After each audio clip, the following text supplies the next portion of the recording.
झगड़े की जड़ कितनी? 3।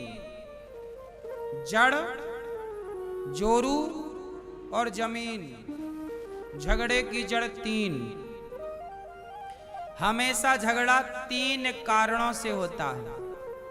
झगड़े का पहला कारण है जड़। जड़ मतलब मूर्खता। या तो आप मूर्ख हैं इसलिए झगड़ा होगा। कोई मूर्ख आदमी हो ना, वो लड़ता ही रहता है, बोलते ही रहता है। मूर्ख है ना, इसलिए लोग नहीं कहते रे पागल है ये, सबसे लड़ रहा है, कोई सार नहीं, बातों में लड़े जा रहा है, तो मूर्खता है। झगड़े की जड़ 3। पहला जड़, जड़ मतलब मूर्खता। जोरू, जोरू मतलब झगड़े की जड़ 3। पहला मूर्खता जड़, दूसरा जोरू पत्नी। झगड़ा किसके कारण होता है? स्त्री के कारण। और तीसरा जमीन। झगड़ा का तीसरा कारण है जमीन जायदाद, सोना चांदी बंटवारा। ये झगड़े के कारण है।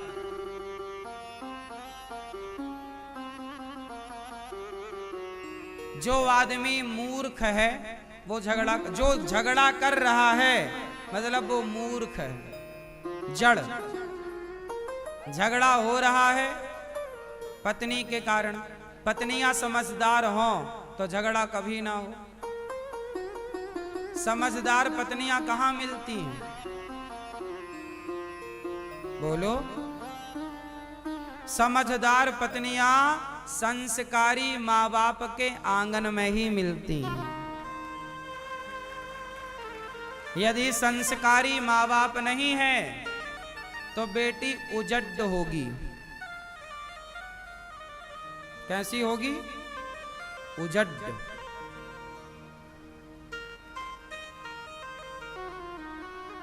बेटियां यदि बिगड़ती हैं तो गलती किसकी होती है? बेटियों की कि बेटी के माँ बाप की?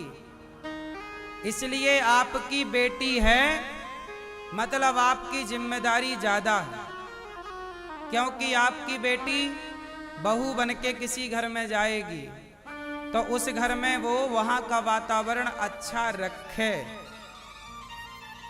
इसके लिए आपको बेहतर संस्कार देने होंगे। लड़कियां बहुएं बिगड़ती हैं इसलिए क्योंकि माँ बाप ने संस्कार बढ़िया नहीं दिए। और ये बात कह दो बहू से कि तेरे बाप ने तेरी माँ ने ठीक संस्कार नहीं दिए तो उसे बुराई लग जाती है। हमें ऐसा कहा।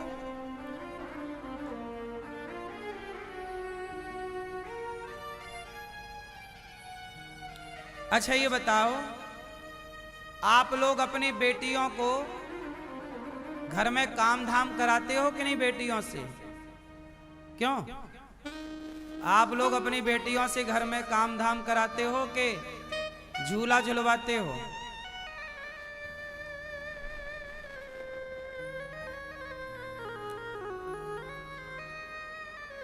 आजकल के माँ बाप केवल पढ़वाते हैं बेटियों को, पढ़ो पढ़ो कलेक्टर बनना है, और कलेक्टर बन के अपने पति को अंदर कर देना। जा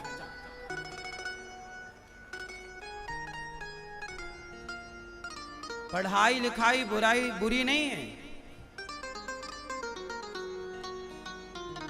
परंतु बेटियों को पढ़ाने के साथ साथ आप क्या करते हो? आजकल की बेटियों को रोटी बनाना नहीं आता, घर का काम करना नहीं आता। इसका मतलब क्या है? आपने अपनी बेटी को अपाहिज बनाया। अपाहिज क्या बनाया आपने?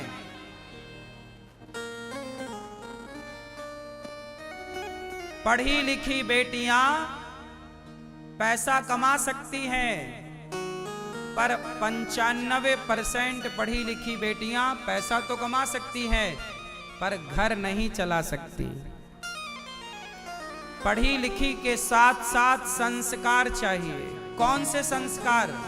घर चलाने वाले संस्कार।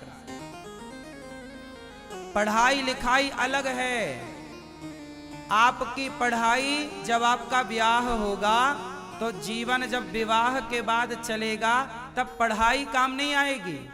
क्यों जी बताओ, आप जितने लोग शादी के बाद जीते हो पढ़ाई काम आती है?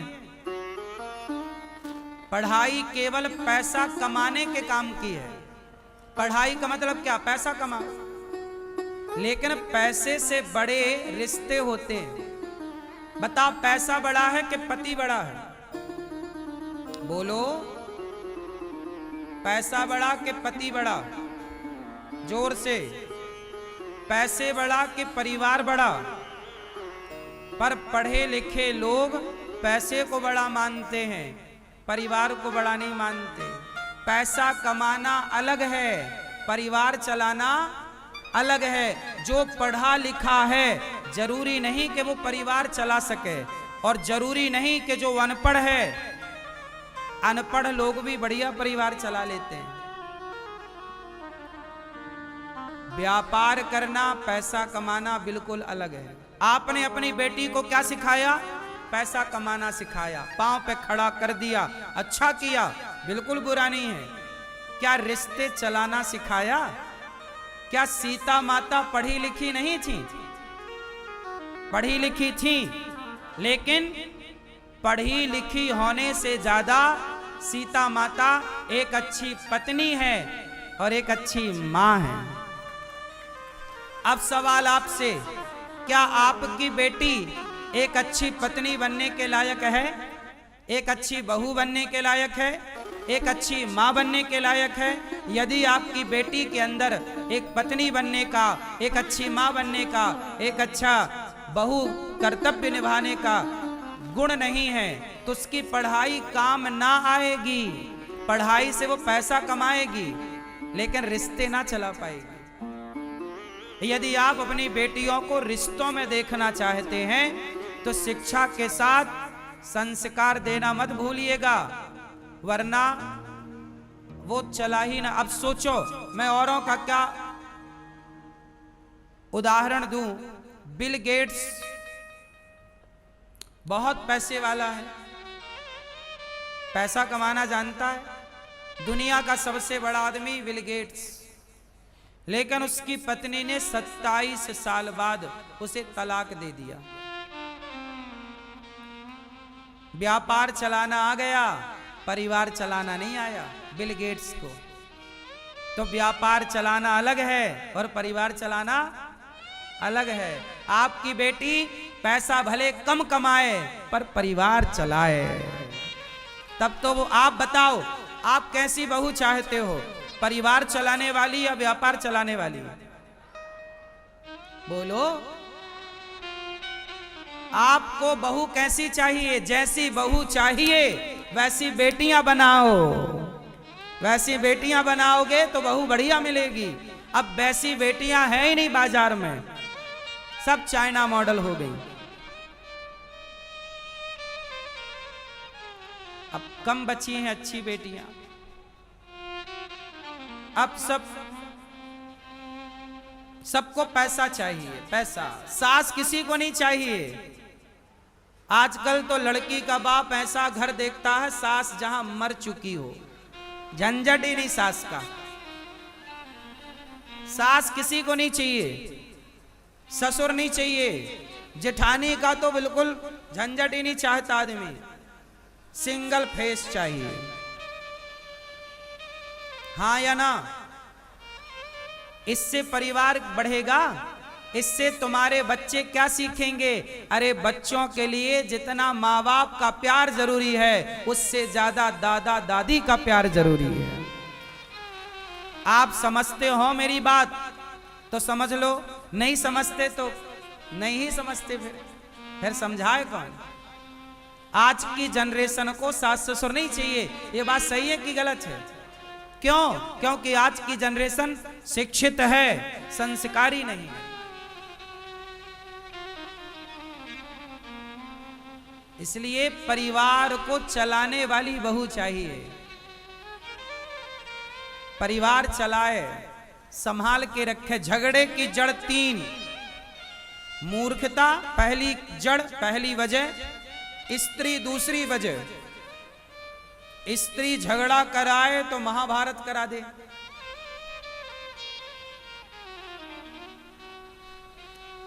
भाई भाई में झगड़ा कभी नहीं होता। अक्सर आपने देखा होगा दोनों भाई प्यार से थे, पर विवाह हुआ और झगड़ा चालू। सवाल खड़ा हुआ कि विवाह के पहले तो दोनों भाई एक थाली पर खाते थे, एक बिस्तर पर सोते थे।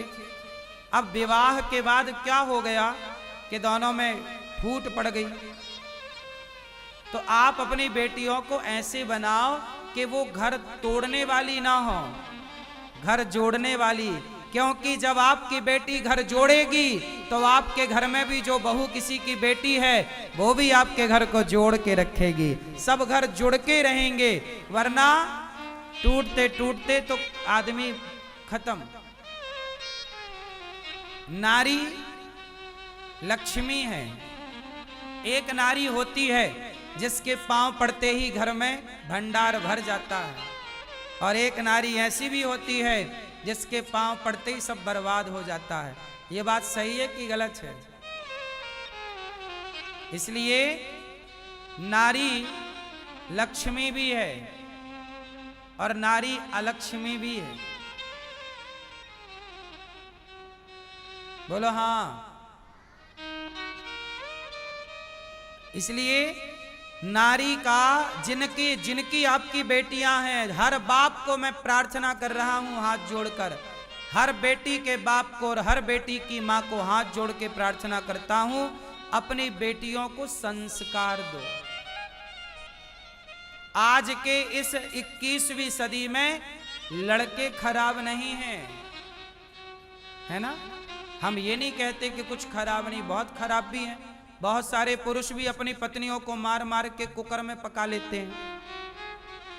तो पुरुष भी पका रहे हैं पत्नियों को कुकर में, ये भी केस समाज में है। हम ये नहीं कहते कि पुरुष पक्ष गलत नहीं है, पुरुष भी गलत है, स्त्री पक्ष भी गलत है। दोनों को सुधार की जरूरत है, और दोनों में सुधार हो सकता है यदि माता पिता एक्शन लें। तो हर बेटी का बाप और हर बेटे का बाप, आप अपने बेटा हो या बेटी, दोनों को संस्कारवान बना दो, फिर देखो कि उनका जीवन कितना सुखमय बीतता है। जिम्मेदारी पुरुषों से ज्यादा स्त्रियों की है या नहीं?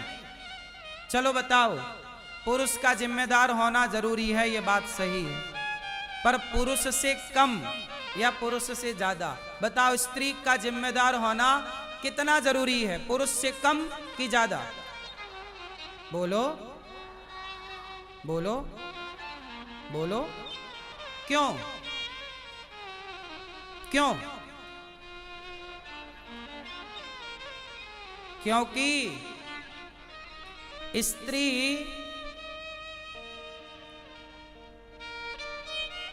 पांच 10 साल तक तो बच्चा अपने बाप को समझता ही नहीं।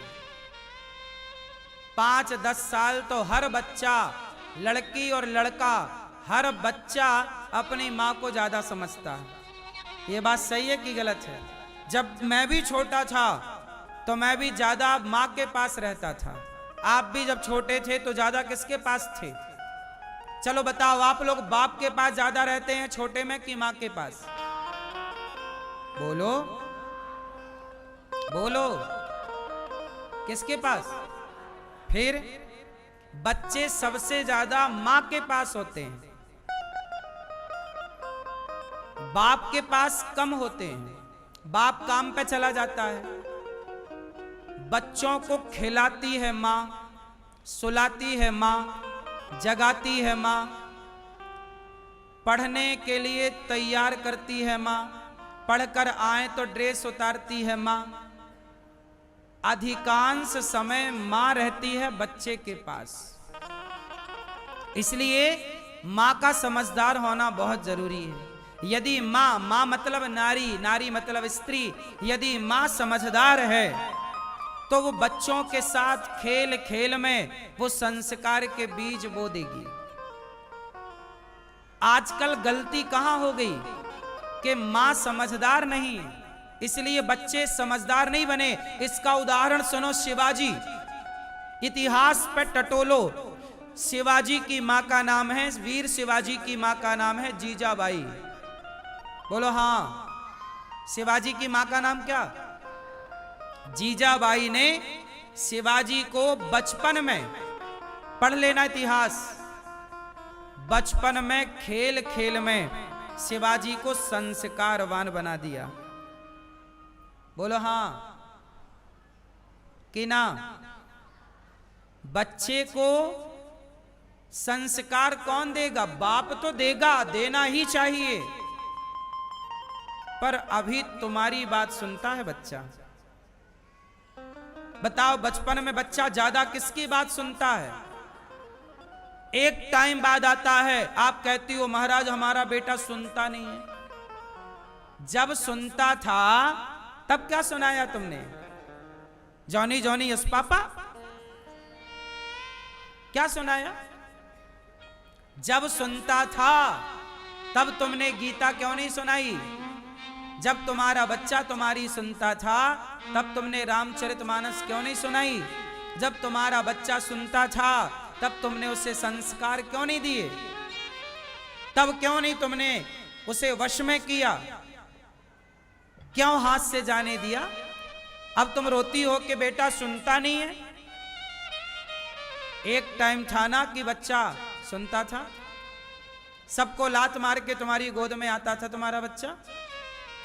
तुम्हारे बिना सोता नहीं था तुम्हारा बेटा, तुम्हारे बिना रहता नहीं था तुम्हारा बेटा। जब तुम्हारा बेटा तुम्हारी गोद में था तब तुम क्या कर रही थी? मोबाइल पकड़ा रही थी ना बेटे को, ले बेटा खेल। तुमने माता का कर्तव्य पूरा नहीं किया, इसलिए तुम्हें बुढ़ापे में रोना पड़ेगा। तैयार रहो आंसू बहाने के लिए। तुम्हारा दुख, तुम्हारे दुख का कारण कौन? तुम्हारा बेटा तुम्हारी सुनता है, छोटा है, 5 साल का है, तुम्हारी सुन रहा है।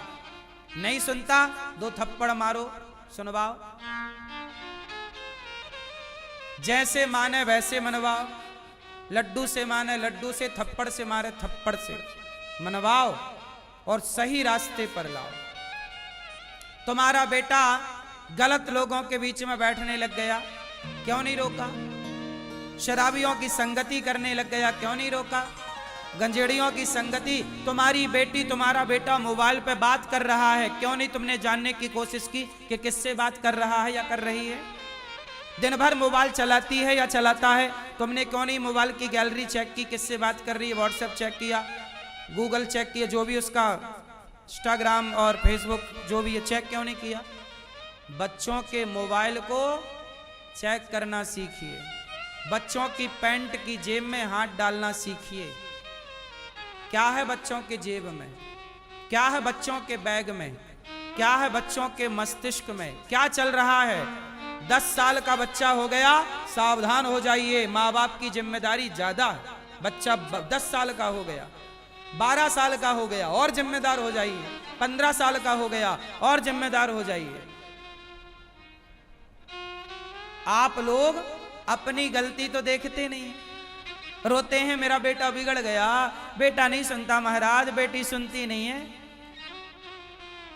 ये सब तुम्हारी मूर्खता है और कुछ नहीं।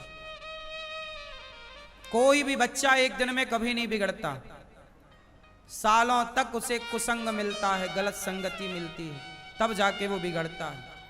उसे बीच में रोका क्यों नहीं? बीमारी कहते ना कैंसर है, पता पहले ही लग जाए तो सुधारा जा सकता है, और आखिरी में पता लगा कि कैंसर है तो नहीं सुधारा जा सकता।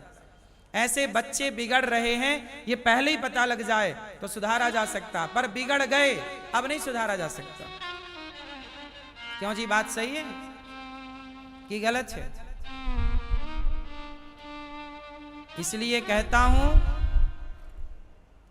कि संस्कार देने में तनिक भी लापरवाही नहीं। माँ बाप का परम कर्तव्य है कि बेटा बेटी के पीछे बिल्कुल लगे रहो। आप स्वतंत्र हो जाते हैं, अरे अब बेटा कौन देखे, वो जमाना अलग था। जब बच्चों के हाथ में मोबाइल नहीं था तो कहीं भी जाएं। आजकल बच्चों के हाथ में मोबाइल होना जानते हो, जरा 1 घंटे का टाइम उन्हें अलग से मिल गया तो वो मोबाइल पे क्या देखने लग जाएंगे तुम्हें पता ही नहीं लगेगा।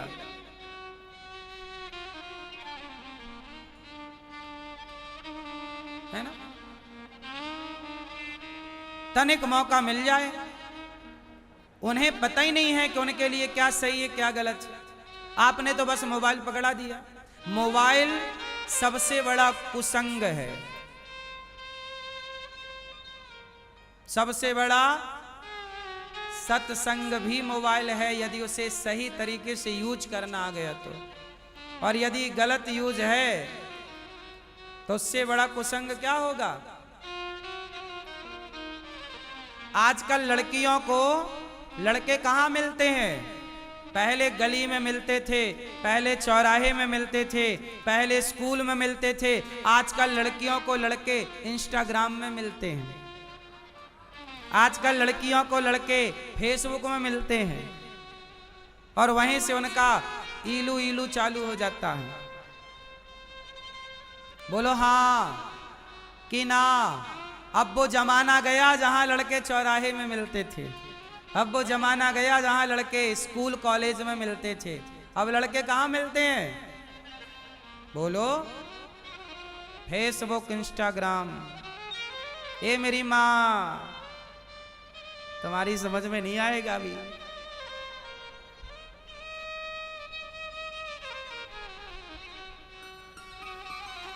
समझ सको तो समझो दिलवर जानी, हाँ फिर भी दिल है हिंदुस्तानी। तो समझ सको तो समझो। कहने का तात्पर्य है कि महाभारत इसलिए हुआ, झगड़े की जड़ 3, जड़, जोरू और जमीन। पांडवों का झगड़ा किसके लिए हुआ? जमीन के कारण। और नारी भी कारण है। द्रौपदी के बाल पकड़ा दुशासन ने।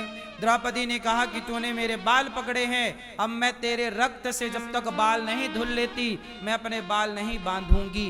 द्रौपदी ने कभी अपने बाल नहीं बांधे जब तक दुशासन के रक्त से अपने बालों को धुल नहीं लिया।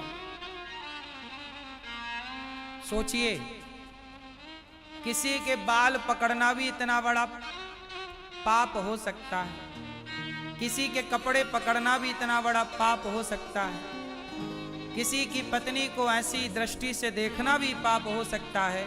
ये महाभारत सिखाता है। महाभारत हो गया, 5 पांडव जीत गए और 100 कौरव हार गए। अच्छा बताओ, कौरवों का हारना जरूरी था या नहीं?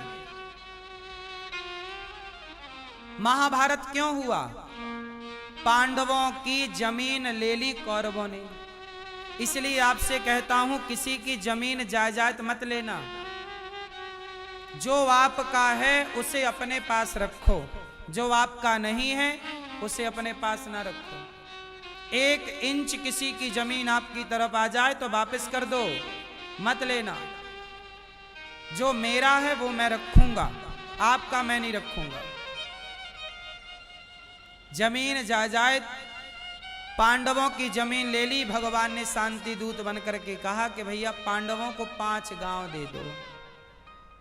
पांडवों को कितना दे दो? बोलो, 5 गांव। क्या बोला दुर्योधन ने? 5 गांव मैं सुई की नोक बराबर नहीं दूंगा। किसने बोला? मैं सुई की नोक बराबर। भगवान ने कहा कि यदि तुम नहीं दोगे ना दुर्योधन तो महाभारत होगा, तुम्हारा नाश हो जाएगा। दुर्योधन बोला लड़ लो। बड़ी गर्मी थी दुर्योधन को, बड़ी अकड़ थी पैसे की, पावर की। आदमी पैसा पाके अंधा हो जाता है, उसे लगता है कि हम ही भगवान हैं, हमसे बड़ा कोई भगवान। अंधा हो गया दुर्योधन। अंधे का बेटा था तो अंधे का बेटा अंधा तो नहीं था, लेकिन अभिमान ने उसे अंधा कर दिया। जब नाश मनुज पर छाता है पहले विवेक मर जाता है। दुर्योधन ने की नौक बराबर जमीन देने से मना कर दिया। फिर क्या हुआ? महाभारत हुआ।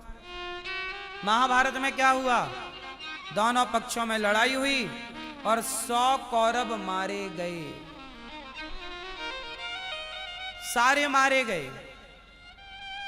धृतराष्ट्र रो रहे हैं, मेरे बेटे मारे गए, बेटे मारे गए।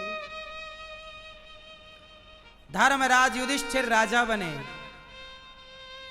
तब क्या हुआ? धृतराष्ट्र को रोटियां परोसी गई। भीम भैया ऐसे रोटी फेंक फेंक के देते हैं, बुढ़ा ये ले खा। भीम भैया धृतराष्ट्र को रोटियां ऐसे फेंक के देते हैं। ए बुढ़ा, ये एक रोटी यहां पड़ी, एक रोटी इस तरफ। फिर धृतराष्ट्र अंधे तो थे ही, रोटी ढूंढते, कहां कहां, ये अच्छा ये मिल गई रोटी, एक और कहां, भीम यहाँ, अच्छा ये मिल गई। ऐसे रोटी खाते। अच्छा बताओ, भीम भैया रोटी ऐसे फेंक के दे, ए बुढ़ा लो रोटी लो लो लो। जब पास में आते तो दूर फेंक देते भीम भैया। फिर ऐसे जाते धृतराष्ट्र और रोटी उठाते। फिर कहीं साग की कटोरी होती तो साग की कटोरी अलग रखते, ये मिल गई। ऐसे करते। अब मैं आप लोगों से सवाल कर रहा हूं कि बताओ, भीम का व्यवहार इस तरह से धृतराष्ट्र के प्रति सही है कि गलत है? बोलो, गलत है? बोलो। ये भैया बताएंगे चश्मा वाले। भीम भैया का व्यवहार धृतराष्ट्र के प्रति सही है कि गलत है? जोर से। गलत है। आप बताओ, बोलो बोलो, सही कि गलत? सही। क्या है? गलत है ना? आप बताओ। गलत है। आपको बहुत दया आ रही है ना धृतराष्ट्र पर, है ना? बहुत दयावान है आप लोग। क्यों?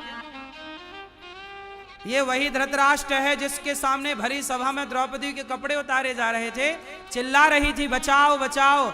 ये सुने धृतराष्ट्र ने? तब बहरे थे क्या? तब पुकार रही थी ना। और ये राजा थे, क्या राजा का धर्म नहीं था कि वो न्याय करता अपनी प्रजा के साथ? तुम्हारे सामने कोई लड़की को निर्वस्त्र किया जा रहा हो और वो पुकार रही हो, तो क्या उसे बचाना नहीं चाहिए? और निर्वस्त्र करने वाला कौन था? धृतराष्ट्र का बेटा। क्या नहीं बचाना था? क्या इन्हें दया आई द्रौपदी पर? जब इन्हें दया नहीं आई तो ये भी दया के लायक है नहीं, ये इसी के योग्य है। जो दया का पात्र हो उस पर दया करो, जो दया का पात्र ना हो उस पर दया ना करना, वरना तुम्हारा नुकसान हो जाएगा। हिंदू हो, जरूरत से ज्यादा दया ना कर लेना। पृथ्वीराज चौहान ने दया करके मोहम्मद गौरी को छोड़ा, एक बार उसने पकड़ा तो एक बार भी नहीं छोड़ा। इतनी दया मत कर लेना। पृथ्वीराज चौहान ने दया की तो उनकी आंखें फोड़ दी मोहम्मद गौरी ने, और उनकी पत्नी को जिंदा जलना पड़ा था, संयोक्ता को जौहर करना पड़ा था। इतनी भी दया ना कर लेना कि तुम्हारी बहन बेटियों को जिंदा जलना पड़े। विषय की गंभीरता को ध्यान में रख के निर्णय दिया करो और लिया करो। भावनाओं में बह के नहीं। भावनाएं काम नहीं करती। बोलो हाँ। जब युद्ध होता है तब भावनाएं काम नहीं करती। अभी पाकिस्तान से युद्ध हुआ तो भावनाएं काम नहीं कर रही थी, गोला बारूद काम कर रहा था। बोलो हाँ। जैसे को तैसा। माफ करेंगे तो तुम्हारे घर में घुस के सिंदूर उजाड़ेंगे, तो ऑपरेशन सिंदूर जरूरी था। दया जरूरी नहीं है, हर बार दया जरूरी नहीं है। क्यों? इसलिए धृतराष्ट्र इसी के लायक है। इन्होंने कौन सा भला किया बताओ?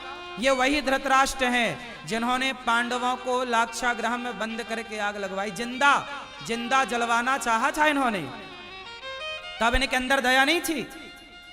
दूसरों के बेटे को जिंदा जलाना चाहते थे, दूसरों की बहन बेटियों के कपड़े उतारना चाहते थे, भीम को जहर दे के पानी में फेंका था। यही धृतराष्ट्र तो थे ना। तब दया नहीं आई भीम पर। ये वही धृतराष्ट्र हैं जिन्होंने शांति के प्रस्ताव को स्वीकार नहीं किया। भगवान शांति का प्रस्ताव लाए थे, उस समय राजा कौन था? धृतराष्ट्र। क्या भगवान की बात नहीं माननी थी? क्यों नहीं माने? क्यों नहीं दिया पांडवों को 5 गांव? पांडवों का भी हड़प लूं, अपना भी आ जाए। धन्ना सेठ बनना है, बनो। जरूरत से ज्यादा लोभ व्यक्ति का नाश करता है। धृतराष्ट्र को क्या गया था? लोभ, पुत्र का मोह। तुम्हारा बेटा है तो कुछ भी करेगा। फिर इसलिए ये ऐसे ही कुत्तों की तरह टुकड़े खाने के लायक है। ये कथा ये सिखाती है कि किस पर दया करें और किस पर दया।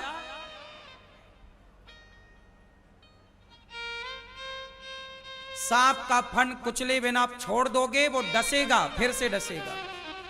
इसलिए जहर के दांत तोड़ना जरूरी है। दुष्ट कभी अपनी दुष्टता नहीं छोड़ता। मोहम्मद गौरी को 17 बार छोड़ा था पृथ्वीराज ने, पकड़ पकड़ के। हाँ या ना? एक बार उसने पकड़ा तो एक बार मौका नहीं दिया, उसने एक बार नहीं छोड़ा। इन्होंने 17 बार छोड़ा। क्या जरूरत थी छोड़ने की? कुचल देते नालायक को, तो संयोगता को जिंदा ना जलना पड़ता। तुम्हारी दया के चक्कर में तुम्हारी पत्नी जिंदा जल गई। बोलो हाँ कि ना? आप लोगों को बड़ी दया आ रही है धृतराष्ट्र पर। तुम्हारी बहू बेटियों के कपड़े उतरवाता कोई, फिर तुम दया करते तब जानते हम। इसलिए शास्त्र जो है ना दर्पण है। शास्त्र जो है, इतिहास क्या है? बोलो, दर्पण है। इतिहास दर्पण का काम कर। देखो और सीखो। जो गलतियां हुई वो दोहराई ना जाए। यदि दोहराई गई तो आप फिर कष्ट पाओगे। भीम भैया वही है धृतराष्ट्र है। आपको पता है धृतराष्ट्र ने बोला महाभारत जीतने के बाद, जब पांडव जीत गए, बोले भीम मैं तुझे गले लगाना चाहता। देखो छल, ये वही धृतराष्ट्र का छल देखना। भीम को बोले आओ मैं तुझे गले लगाऊं। तब भगवान ने एक नकली भीम पकड़ा दिया, भीम का पुतला। क्या पकड़ा दिया भगवान ने? समझ गए कि धृतराष्ट्र के मन में क्या है। तब पुतला पकड़ा दिया, और जब पुतला को गले लगाया धृतराष्ट्र ने तो उसको चूर चूर कर दिया। ये भीम को गले लगाने के बहाने मारना चाहते थे। भगवान समझ गए मानसिकता और पुतले को दे दिया। पुतले को तोड़ मरोड़ के फेंक दिया। ये धृतराष्ट्र, ये वो धृतराष्ट्र हैं जिनके मन में कपट के सिवा कुछ नहीं है। तुमने कपट ना किया होता तो ये महाभारत ही तो ना होता ना। महाभारत क्यों हुआ? कपट पांडवों के भीतर तो नहीं था, कपट कौरवों के भीतर था, धृतराष्ट्र के भीतर था। इसलिए कहता हूं, भगवान कहते हैं मोहि कपट छल छिद्र न भावा। कभी कपट ना करना। कपट करने वाला व्यक्ति सदा दुखी होता। भगवान ने पांडवों का साथ दिया क्योंकि पांडवों का पक्ष निर्मल था। अर्जुन के मन में कपट नहीं था। अच्छा, कुंती माता,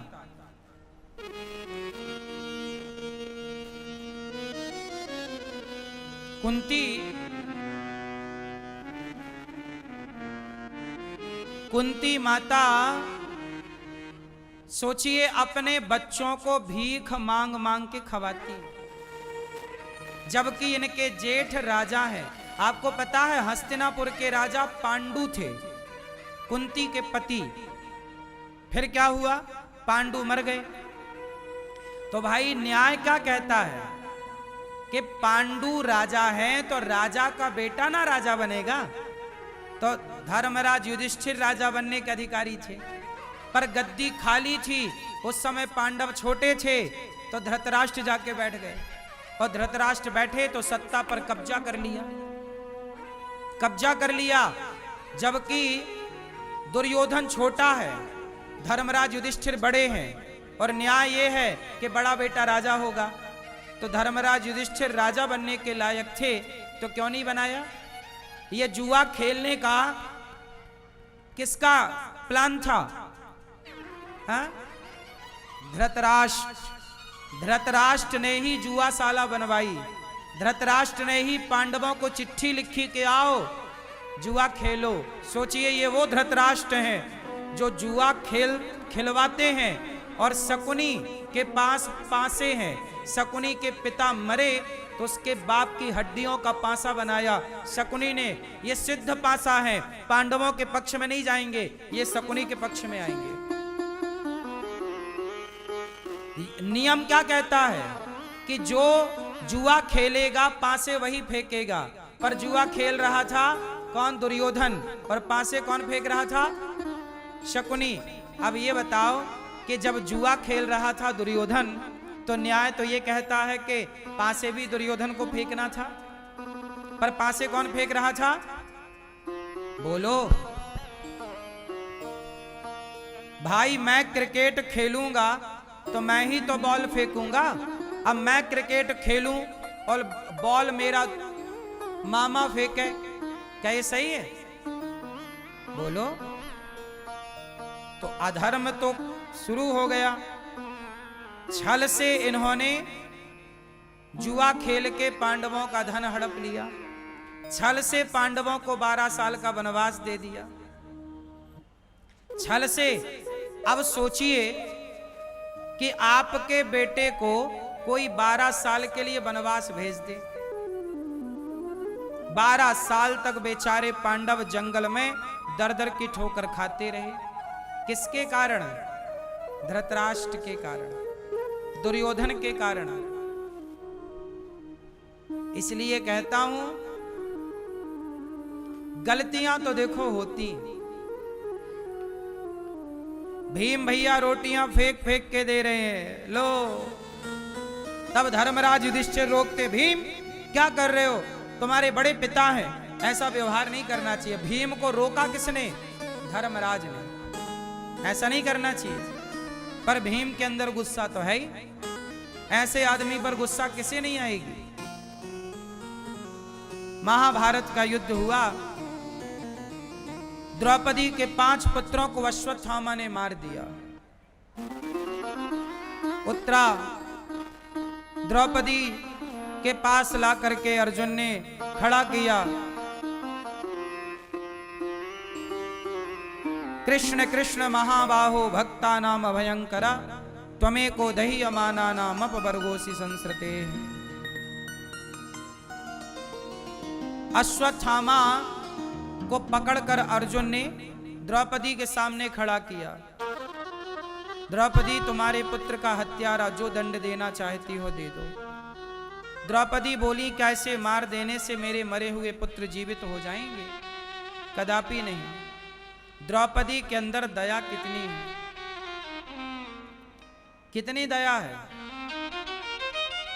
द्रौपदी के अंदर दया। 5 बेटों को मार दिया अश्वत्थामा ने, और 5 बेटों को मारने वाला अश्वत्थामा सामने खड़ा है। द्रौपदी कहती है इसे छोड़ दो। दया बहुत जरूरी है, दया बहुत जरूरी है। दया किस पर करनी चाहिए? बोलो। जो दया के योग्य है उस पर दया जरूर करो। जो दया का योग्य ना हो उस पर दया ना करो। भगवान बोले, द्रौपदी इसने तेरे पुत्रों को मारा है। द्रौपदी बोली, इसे मार देने से मेरे पुत्र जीवित तो ना होंगे। इसकी मां भी रोएगी, और मां जब रोएगी तो भला मैं सुखी कैसे रह सकती हूं?